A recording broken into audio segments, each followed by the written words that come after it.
Hay casas que guardan secretos, hay vecindades que aprenden a cerrar los ojos y hay personas que sonríen frente a ti mientras hacen lo impensable detrás de una puerta cerrada. Esta noche, mientras tú duermes tranquilamente en tu cama, voy a contarte la historia de una mujer que vivió en la Ciudad de México a finales del siglo XIX. Una mujer que los periódicos llamaron monstruo, que sus vecinos no quisieron ver y que la historia intentó olvidar.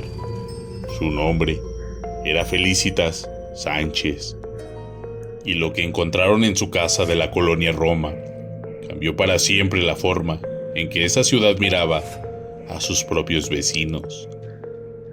Quédate, porque esto es real.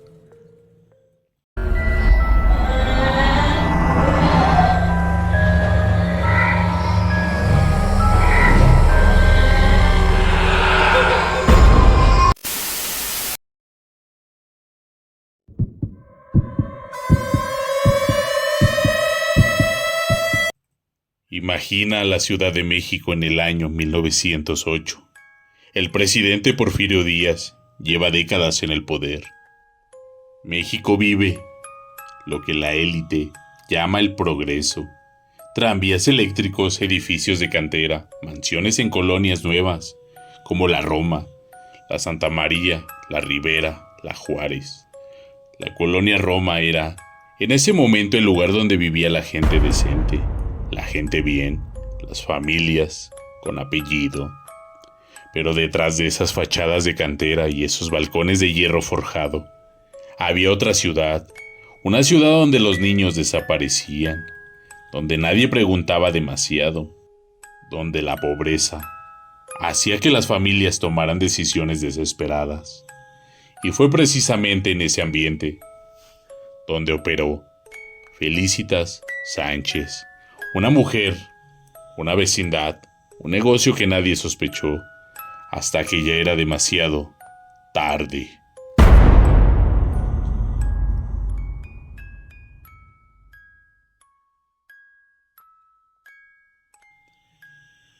Felicitas Sánchez no era un monstruo con cuernos.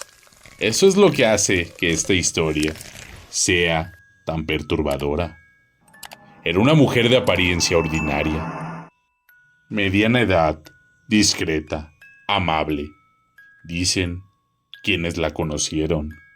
El tipo de persona que saluda cuando te cruza en el pasillo, que te pregunta cómo están los niños, que sonríe con los ojos entrecerrados. Tenía un negocio, uno perfectamente respetable para la época. Ella ofrecía servicios como nodriza, como casa de maternidad clandestina. ¿Qué significa eso?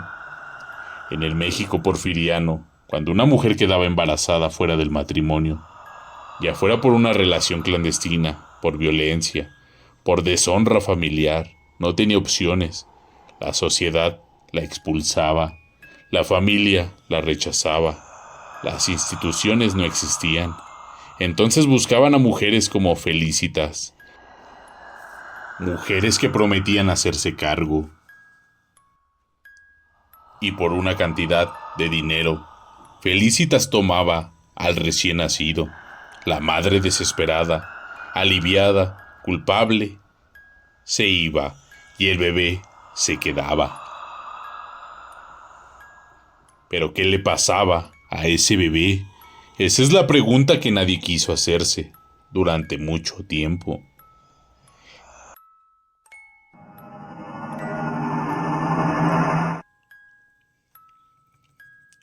No fue la policía quien destapó el horror, fue la casualidad, o quizás el olfato.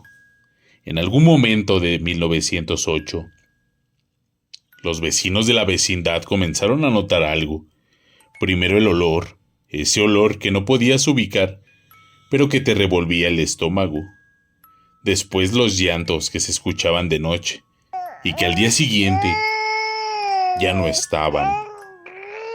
Pero había algo más.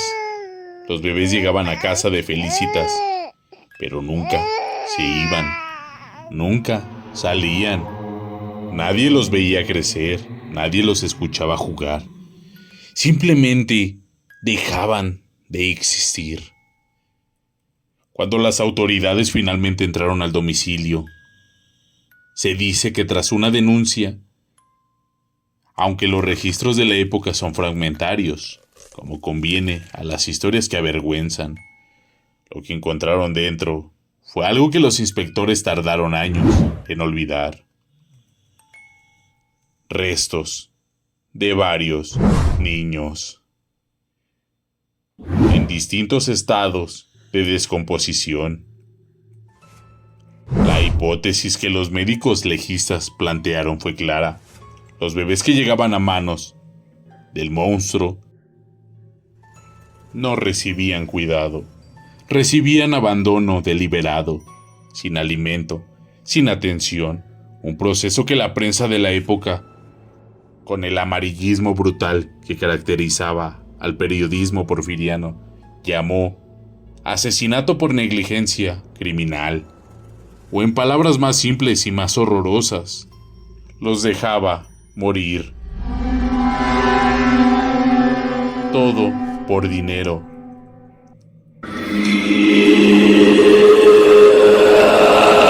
El caso de Felicitas Sánchez explotó en la prensa capitalina. Los periódicos como El Imparcial y El País dedicaron planas enteras al caso. Los ilustradores dibujaron su rostro. Los cronistas inventaron detalles que quizás no eran ciertos y omitieron otros que sí lo eran. La llamaron la ogresa de la Roma. Es un apodo que revela más sobre la sociedad que sobre ella misma. Una ogresa, un monstruo de cuento, algo no humano que come niños, algo que no puede existir entre gente decente, en una colonia respetable, en una ciudad progresista. Porque eso era lo conveniente, convertirla en una criatura de pesadilla. Si era un monstruo, nadie tenía que hacerse más preguntas incómodas.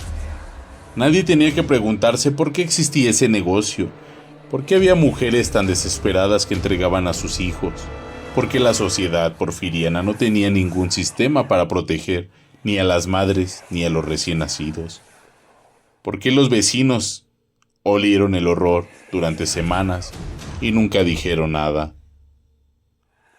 Es más fácil crear un monstruo que mirarte al espejo.